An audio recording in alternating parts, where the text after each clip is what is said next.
I remade more items into mobs in Minecraft. Let's turn this firework into an explosive companion. Keep the general firework shape and colors, but we're gonna give it some long ears and a snout. And let's turn the fuse into a puppy tail. Lots of red and white stripes, almost like a candy cane, but add that adorable face, and this rocket will be ready to be set off. Look at this fellow. He's awfully cute, and his little tail coming off the side. I mean, this fuse. And watch the way this guy moves around. An awfully adorable bounce. Now, there is one little predicament. You're a firework, which means you're gonna explode. I can do this right here, and let's see which... Oh, he's setting up all his own. Oh, he just blew up, and he's in the sky, exploding up there. Look at him go up into the air in an explosion, back down to the ground, and he also isn't blowing up himself, which is very nice. But he's still got that husk to go bye-bye. I wonder if I bring in a bunch of these little firework fellows. And then we do this. And this. Now every fireworks show off. Look at it. We've got ourselves a 4th of July show right in front of us. That is beautiful. Well, these fireworks are amazing. But I don't want things to get too explosive. This totem of undying will become a powerful angelic totem. To move around, it will need these beautiful wings. A halo on top so you know it's only up to good deeds. Shaded in to look like solid gold. Who needs 2 eyes? Not this totem. Duplicate the wings. Is 2 enough? Nah, let's make it 4. Now that's a totem that never dies. Now that is one undying totem. Not only does it look absolutely angelic, but also it's extremely small, so this guy has got to be hard to hit. And if he truly is the angelic totem of undying, then I'm very sorry, buddy, but you should probably be fine. Yeah. Yeah. This again. Oh, watch! Check it out!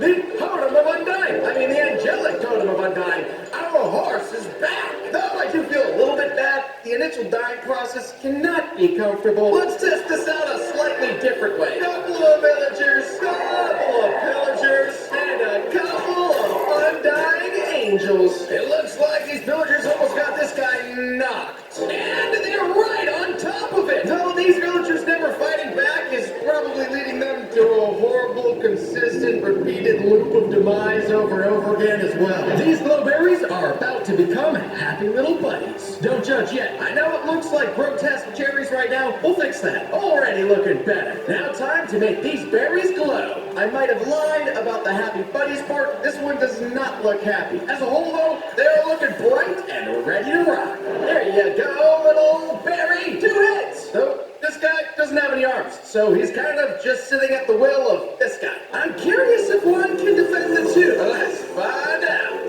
Oh my goodness, this berry is lighting up, just scaring them off in confusion. Look at this guy, he's gonna run off too. Oh yikes, he jumped off. If only I could put a little string on him and drag him around, I'd have my own personal freaky lantern anywhere I went.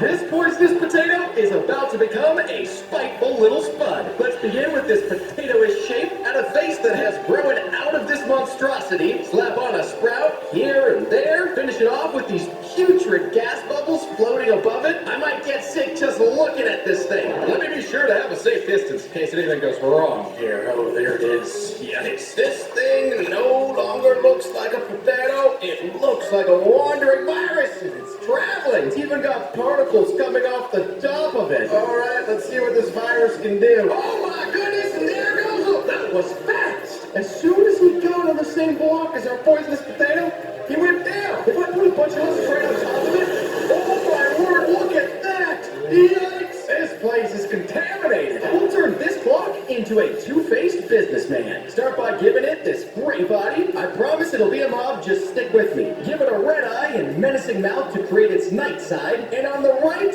a kind and dapper gentleman for the day side. We can't just leave this guy gray. No, we must suit him up. Is this a good mob or a bad mob? Time will tell. Lock this guy down inside of his village so he can get to business straight away. And our businessman is already on the move. Wait a second, he's dropping gold. I got a free block of gold. And he's dropping ingots for these villagers. He's giving away free money to everybody. But we do know he is two-faced. What happens if we sell the town tonight? Oh boy, he's charging his villagers. He's taking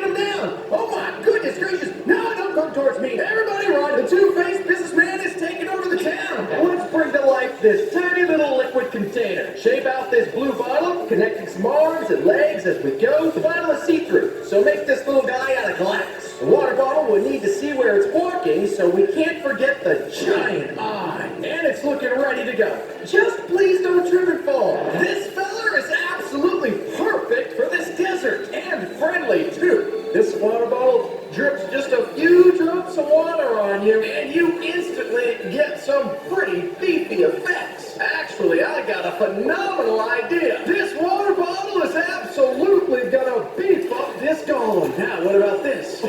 He can go and annihilate all of these husks. Let's put in a ton of water bottles. Every water bottle is beefing up this golem all at once. Oh my goodness. I think the only problem we have is that some of the water is in the husks still, and so the husks are getting super strong as well. And that's not going to be good for this golem. At least not for long. Yep.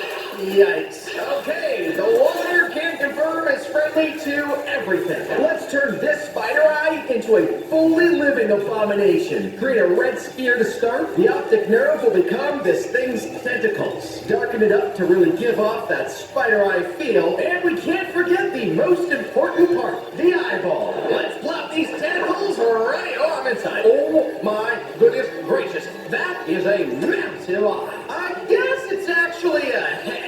Got an eye there, and got an eye there. And I don't even know if these itty bitty little tentacles are strong enough to push this massive eye head. Let's see if I place down a husk over here. Oh, the tentacles are strong enough.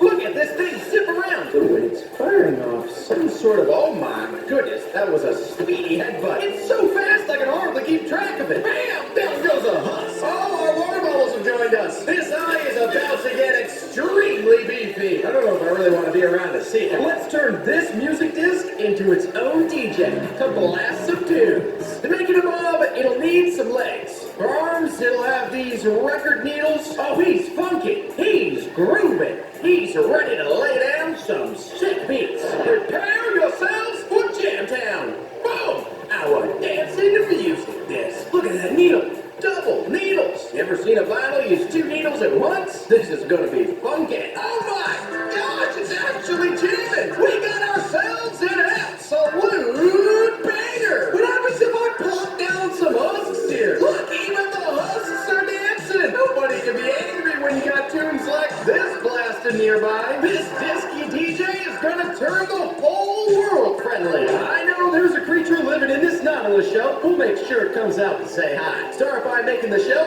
3D. Build out a couple of skinny arms from the shell and put a trident in its hands. There's the little eyes poking out. I have absolutely no idea how it's going to be able to carry that trident around, but I believe. Look at this little shell. A beautiful sandy dome right next to some liquid. Looks like he wanted to breathe a little bit of the water in. What'll happen if somebody threatens his water at home? Is this guy going to share the water? Oh my goodness, no he's not. That was a lightning strike. Oh, buddy, I bet you should run. Oh, yikes. Okay, the little shell is pretty defensive about his home. Time to make a gas tear that cries real tears. Start with the blue teardrop shape. Shade it to stay true to the original gas tear. Give it a very distraught face, and finish off with gas tears coming out of the eyes. That is one sad teardrop. And we could call this the perfect little rainforest. There you go, little tear. Oh, look how sad he looks. Here's some friends to cheer you up, buddy. Oh no, he's crying. Oh my goodness, his cries are painful. Look at the rain cloud. That is one dangerous rain cloud. Oh my word, what? Do not stand in the tears. Slowly back away from the tears. This heart of the sea will turn into a legendary sea serpent. Create the dragon-like head and add on the hearts of the sea as eyes. Give it a beautiful mouthful of pearly whites. Oh yeah, this serpent's head looks amazing. Now to get that slithery body. That's what I'm talking about, and that is what I call the heart of the sea. Let's see if this massive sea dragon can take down the actual Ender Dragon. Look at this slithering beast. This guy's gonna need some help by some of our friends. And our very dangerous businessman. And our musical masterpiece. Get ready to jam out to absolute destruction. This is amazing. Oh my goodness, the dragon is already getting blasted. And the fireworks are heat-seeking. Oh my goodness, and our sea dragon is blasting away chunks of health after chunk of health. Look at that. Boom! That thing knocked it out 20% of his health away. Here comes the final hit. Bam! Down goes